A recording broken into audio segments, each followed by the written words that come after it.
Muriel. Bonjour Danick. Ça va? Oui, ça va bien, ça va bien. Alors on ne va pas remettre cette émission à demain, on l'a fait. On l'a fait tout de suite, effectivement. Puisqu'on va parler de procrastineur. Oui, procrastination, en fait, c'est vraiment l'acte de remettre au lendemain des tâches, que ce soit administratives ou ménagères ou n'importe quoi en fait qu'on n'a pas vraiment envie de faire.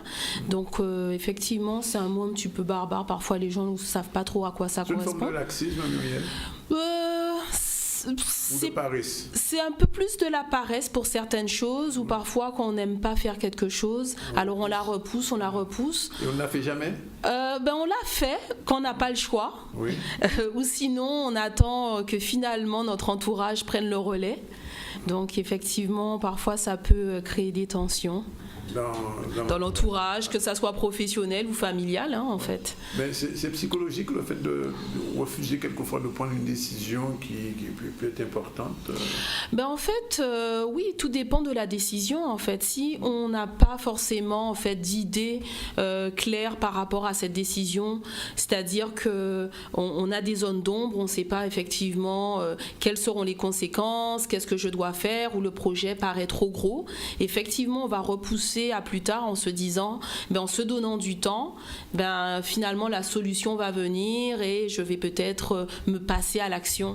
Donc effectivement, en fait, pourquoi les gens procrastinent, je dirais, ça va vraiment dépendre. Il y a des gens qui procrastinent parce qu'ils ressentent un peu d'excitation, d'adrénaline à faire les choses à la dernière minute. Et je peux dire, mais à culpa, je fais ça, moi. Ah ouais, moi, je suis comme ça. Oui, oui, j'ai réussi à faire ça en 5 minutes alors qu'il fallait 2. Par exemple.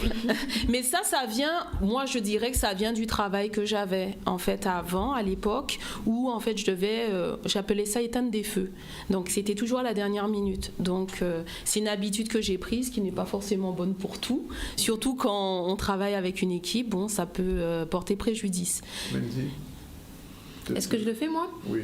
Alors tout dépend des domaines. Oui. On parlait effectivement, c'est soit dans l'administratif ou alors le ménage, non, je ne le fais pas. Ah, carrément? Non, par contre, non. Non, vous ne faites pas le ménage? Non, c'est parce que c'est ce que j'ai compris. Moi, c'est ce que j'ai compris, moi, qu'elle ne fait pas le ménage. Je ne viens pas chez vous, Mendy. C'est ce que je voulais dire. Non, c'est tout l'inverse. Je ne procrastine, je ne sais même pas le terme. Procrastine pas. Procrastiner. Enfin, je ne remets pas en tout cas mon ménage ni à demain, ni dans quelques minutes. Donc ça, c'est fait tout de suite. Par contre, sur l'administratif, ça m'arrive de le faire. Oui. Mais pas pour forcément ces raisons-là, peut-être que c'est une raison à ajouter. Des fois, il me manque des éléments. C'est-à-dire, moi, j'aime tout avoir avant de me commencer à travailler. D'accord. Donc, peut-être que selon ce que j'ai à faire. Logique et de cohérence. Voilà, je réunis tout et on fait tout d'un seul coup. Et pas aller cette facture-là, j'attends tout. Et je suis de quoi mais effectivement, je rebondis un peu sur ce que Mendy dit, c'est-à-dire qu'il y a des personnes qui, pour prendre une décision ou pour passer à l'action, ont besoin de tous les éléments pour pouvoir le faire. Est-ce qu'ils ont tort? Ça dépend de ce qu'ils ont à faire en fait. Par exemple, pour une tâche ménagère, on n'a pas besoin de tous les éléments. On n'a pas de savon, on n'a pas de pelle à ongles, on n'a pas d'aspirateur. Oui, il faut se préparer alors à ce moment-là. Minimum. Mais il y a également en fait des gens qui ont cette attitude-là également parce qu'ils ont peur de l'échec ou du succès. Ouais. C'est-à-dire qu'en fait, ils peur vont... du succès quand même? Aussi, parce qu'ils repoussent. Ouais. Pourquoi? Parce que finalement, je vais avoir un alibi. Si je repousse, je vais faire les choses à la dernière minute. Je vais pas forcément les faire bien, ou je peux les faire bien, mais en tout cas, si je les fais pas bien, je vais dire mais c'est parce que j'ai pas eu assez de temps pour pouvoir les faire, au lieu de dire c'est une excuse. Oui. J'étais pas en capacité de le faire. Est-ce que c'est chronique? Il y a des procrastinations chroniques?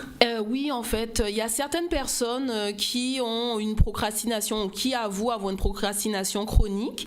En fait, il y a une interview qui est sortie en juin 2016 sur le magazine Psychologie aux États-Unis. Donc, c'est une interview de 2 docteurs, professeurs en psychologie. Donc, je vais vous lire leur nom.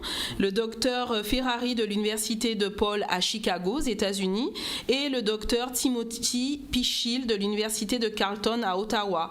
Donc, en fait, ils ont montré que 20% des personnes admettent finalement qu'ils ont une procrastination chronique, et ils prennent en fait la procrastination comme un un art de vivre. Donc pour eux, c'est tout à fait normal, c'est comme ça que je veux vivre ma vie, en procrastinant. Donc en remettant vraiment à la dernière échéance, au dernier moment, les choses que j'ai à faire. Donc bien sûr, il y a des conséquences, que ce soit financière. Bon, par exemple, si je procrastine au niveau des impôts ou du paiement de mes factures, à un moment donné, je vais être pénalisée. On coupe tout. On coupe tout. On coupe l'eau, on coupe l'eau, le courant, c'est sûr, et le téléphone aussi, on le coupe. Voilà, exactement. Et à quoi, Muriel, on reconnaît quelqu'un qui procrastine? Alors, mis à part le fait finalement qu'il repousse à chaque fois les échéances et qu'il repousse à chaque fois ce qu'il a à faire, je dirais que finalement, on remarque un peu que les gens qui procrastinent vont avoir un langage particulier. C'est-à-dire qu'ils vont dire que finalement, ils auront plus de motivation le lendemain. Donc, ils préfèrent attendre le lendemain pour faire... Voir le surlendemain. Voir le surlendemain. Effectivement, lorsque ce jour-là arrive, oui. Alors là, la motivation n'est toujours pas au rendez-vous. Alors, ou par exemple, il peut se dire « Ah, mais je suis meilleur lorsque je travaille sous pression. » Oui. Il y a certaines personnes qui disent ça également. Donc, on peut les reconnaître un petit peu comme ça. Alors, c'est vrai que, bon, c'est se chercher des excuses. Ça a des conséquences quand même dans la vie quotidienne.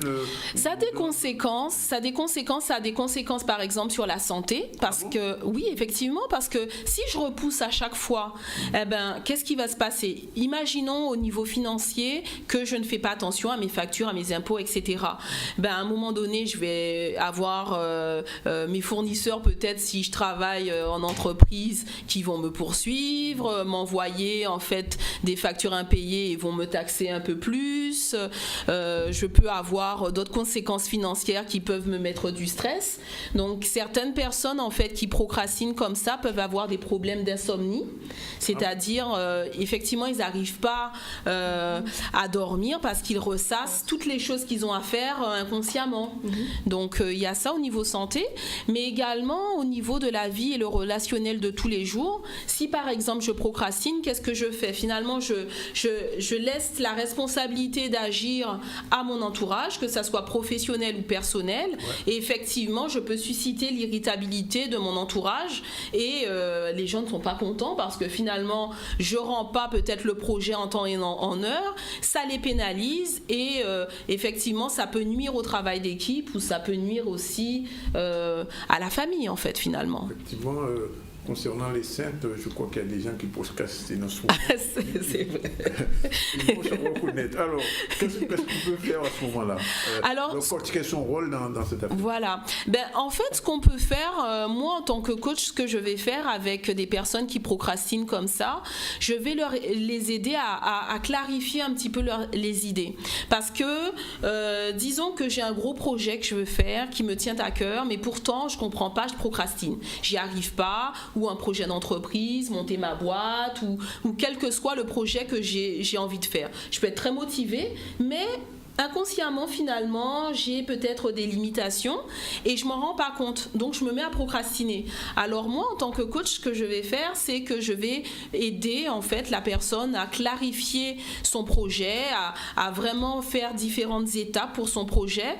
Des étapes qui pourra vraiment, où il pourra vraiment passer à l'action parce que parfois, finalement, les étapes qu'ils prennent sont trop grosses. Donc, du coup, ça les arrête. Alors, quand on dit comment on mange un éléphant? Alors comment on mange un éléphant, Danick? Je me pose des questions. Par petites bouchées. Oui, on le découpe d'abord, oui. Oui, on le découpe d'abord, effectivement.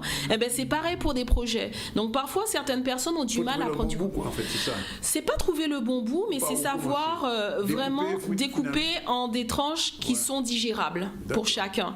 Et également arriver à prendre du recul pour pouvoir évaluer quelles sont les tranches qui me correspondent. Mais il faut mettre de la pression sur la personne ou dire ça gentiment ça sert. D'une manière générale, il dit ouais, d'accord, mais après une séance de coaching, il peut très bien retourner chez lui et dire ouais. Muriel m'a dit ça, mais je ferai ça après. Exactement, c'est sûr. Mais en fait, c'est leur montrer un peu l'avantage pour eux, finalement, de passer à l'action. Ouais. Et puis également, parfois, on peut poser la question, alors, ça serait quoi le pire scénario si je ne passe pas à l'action? Oui. Alors, déjà, en pensant à toutes les conséquences qu'il va y avoir si je ne passe pas à l'action, ça peut aussi faire bouger les gens. Et puis, je dirais également, pour ceux qui procrastinent, par exemple, par rapport à des tâches ménagères ou administratives, donc, c'est vraiment des tâches routinières. Oui. À ce moment-là, on peut travailler aussi en hypnose pour pouvoir faire... Vous savez que Muriel, elle est capable de vous hypnotiser, Mandy. Je l'apprends là. Ouais, elle est capable de le faire. Faire un jour l'expérience. Et à ce moment-là, je ne sais pas ce qui va vous arriver. Ah. Hein? Mystère et boule de gomme. Alors, d'une manière générale, si vous êtes dans ce cas, vous avez besoin d'un coach pour vous aider à, on va dire, déprocrastiner ou bien... Passer à l'action. Passer à l'action, voilà. Qu'est-ce qu'on fait? On peut nous appeler au centre Carutera au 0590 47 30 19. On nous retrouve aussi sur le ZCL au www.zcl.tv. Et puis bien sûr, suivez-nous sur Facebook. Hein. Tout à fait. Le Facebook du ZCL. Du ZCL, du Carutera. Ou du Carutera également. Carutera avec Facebook. Ben, écoutez Muriel, on n'a pas remis à demain. On a fait ça tout de suite. On l'a fait tout de suite. On l'a fait tout de suite. Et on continuera jusqu'au 10 décembre. Suivez mon regard. On continue les formations. Il est 13h53 Mandy.